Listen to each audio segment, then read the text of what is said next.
اکثر ایسا ہوتا ہے کہ آپ نے سوچا اور کام ہو گیا، دل نے چاہا اور وہ ہو گیا، یعنی اپنے دل پر دستک دینے والا دراصل آسمانوں پر دستک دیتا ہے۔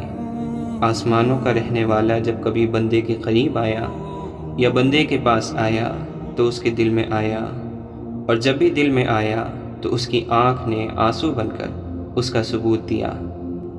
تو تم سماج سے نکل کر اپنے دل تک آؤ اور مقام دل تک پہنچو، پھر آپ کے سامنے ہر چیز ختم ہو جاتی ہے اور اللہ ہی اللہ ہوتا ہے۔ ہم ہمیشہ حسرت میں رہتے ہیں کیونکہ وقت سے پیچھے رہتے ہیں، اور کبھی کبھی ہم خوابوں میں رہتے ہیں کیونکہ وقت سے آگے نکل جاتے ہیں۔ ہم وقت کے ساتھ کیوں نہیں چلتے؟ ہم کیا کرتے ہیں؟ تکلیف آپ کے صبر میں اضافہ کرتی ہے۔ صبر میں اضافہ ہو گیا تو اللہ کے قرب میں اضافہ ہو گیا۔ اگر مخلوق خالق سے تعلق میں رہے تو سلامت، ورنہ تو پھر قیامت ہی قیامت ہے۔ انسانوں کے ساتھ فساد چھوڑ دینا روحانیت ہے۔ وہ تکلیف جو کسی گناہ کے دم سے آئی ہے یہ سزا کہلاتی ہے، اور وہ تکلیف جو کسی وجہ کے بغیر آئی ہے وہ آپ کی کتنے ہی سال کی عبادت کی کمی کو پورا کر جاتی ہے۔ واصف علی واصف فرماتے ہیں، آپ بندے کی رضا بھی چھوڑ دیں اور بندوں سے ناراض ہونا بھی چھوڑ دیں، اور آپ میری ایک چھوٹی سی نصیحت مان لیں کہ بندوں کو ناراض کرنا چھوڑ دو اور بندوں کو راضی کرنا بھی چھوڑ دو، اور صرف اللہ کو راضی کر لو۔ انسان پریشان اس وقت ہوتا ہے جب اس کے دل میں کسی بڑے مقصد کے حصول کی خواہش ہو لیکن اس کے مطابق صلاحیت نہ ہو۔ سکون کے لیے یہ ضروری ہے کہ یا تو خواہشیں کم کی جائیں یا صلاحیت بڑھائی جائے۔ ہر خواہش کے حصول کے لیے ایک عمل ہے، عمل نہ ہو تو خواہش ایک خواب ہے۔ ہم جیسی آخرت چاہتے ہیں ویسا عمل کرنا چاہیے۔ کامیابی محنت والوں کے لیے ہے، جنت ایمان والوں کے لیے، اور عید روزے داروں کے لیے۔ واصف علی واصف فرماتے ہیں، اگر نوح علیہ السلام کی التجا، دعا یا خواہش کے باوجود ان کا بیٹا طوفان سے نہیں بچایا گیا تو اس میں نوح علیہ السلام کی نبوت پر کوئی شک نہیں ہو سکتا۔ اللہ تعالیٰ کی مرضی ہے، چاہے تو ایک معمولی انسان کی دعا قبول کر لے یا چاہے تو نبی کی بات ٹال دے، کیونکہ اللہ بے نیاز ہے۔ واصف علی واصف رحمۃ اللہ علیہ سے کسی نے پوچھا کہ کوئی ذکر بتائیں جو پڑھا کروں۔ فرمایا، طوطا جتنا مرضی ذکر کر لے طوطا طوطا ہی رہے گا۔ ذکر کرنے سے جنس تبدیل نہیں ہوتی۔ پہلے اپنے خیال اور نیت کی اصلاح کرو، پھر ذکر کرو۔ پھر یہ کافی ہے کہ الحمدللہ اور استغفر اللہ کہو، اس تصور کے ساتھ کہ یا اللہ، تو میرے ساتھ جو کچھ کرتا ہے تیرا شکر ہے، الحمدللہ، اور جو کچھ میں کرتا ہوں تو مجھے معاف کر، یعنی استغفر اللہ۔ مرتبہ، مقام اور دولت کی خواہش انسانی زندگی کو گھن کی طرح کھائے جا رہی ہے۔ ناپاک زندگی پاکیزہ خیال سے محروم رہتی ہے۔ ابن رشد فرماتے ہیں، جو چیزوں کا علم رکھتا ہے وہ عالم نہیں، عالم وہ ہے جو اپنے آپ کا علم رکھتا ہے۔ واصف علی واصف فرماتے ہیں، ہم پر غریبی نازل ہوتی ہے تو ہم اپنی زندگی سے مایوس ہو جاتے ہیں، اور دولت نازل ہوتی ہے تو ہم دوسروں کو زندگی سے مایوس کر دیتے ہیں۔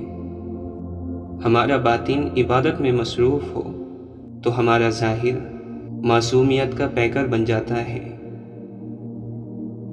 انسان اپنا بہت کچھ بدل سکتا ہے، حتیٰ کہ شکل بھی تبدیل کر سکتا ہے، لیکن وہ فطرت نہیں بدل سکتا۔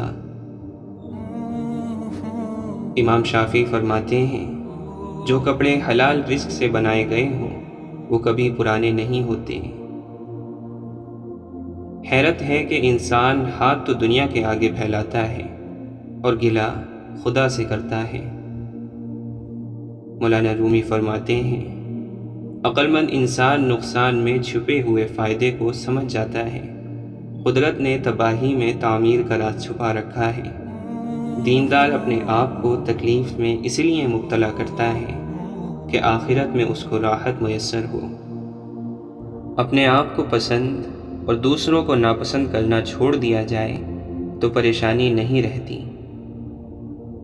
اگر تمہاری انا تمہاری رہنما ہے تو پھر مدد کے لیے قسمت کی طرف مت دیکھو۔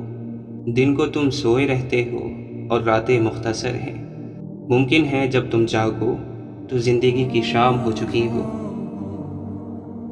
درد کا یہ فائدہ ہوتا ہے کہ رب یاد آ جاتا ہے اور سخت دلوں کو رلا دیتا ہے۔ اللہ کے نیک بندوں کی نصیحت کو تو قبول نہیں کیا، اب درد کی وجہ سے ہی اسے یاد کر لے۔ واصف علی واصف فرماتے ہیں، اللہ کو راضی رکھنے کا اصول یہ ہے کہ اپنے آپ میں تنہا بیٹھ کر یہ سوچا کرو کہ کیا آپ اللہ پر راضی ہو۔ اللہ پر راضی وہ انسان ہوا جس نے اللہ سے کچھ نہیں لینا، مانگنا نہیں۔ اگر آپ راضی ہو گئے تو سمجھ لو وہ راضی ہو چکا ہے۔ اللہ جس سے راضی ہوتا ہے اس کو اپنے آپ سے راضی کر لیتا ہے۔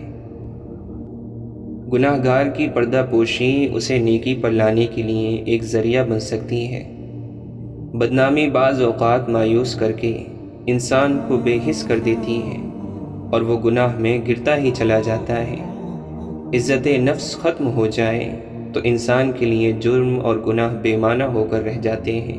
اللہ کے دوست محبت سے گناہ گاروں کی اصلاح کرتے رہے ہیں۔ اپنے محبوب کو کوئی تلاش نہیں کرتا جب تک کہ وہ خود اسے اپنی تلاش نہ دے۔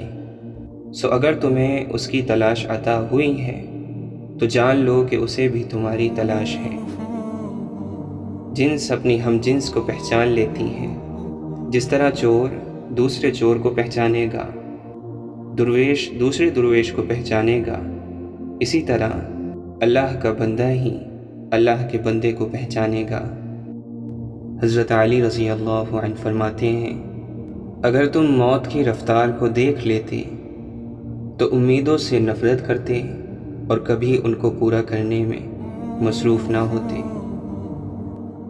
بندگی کا طریقہ پرندوں سے سیکھیں، جن کے گھونسلے طوفانی رات میں تباہ ہو جاتے ہیں، لیکن وہ صبح اٹھتے ہی شکایتوں کی بجائے اللہ کی حمد و ثنا میں مصروف ہو جاتے ہیں۔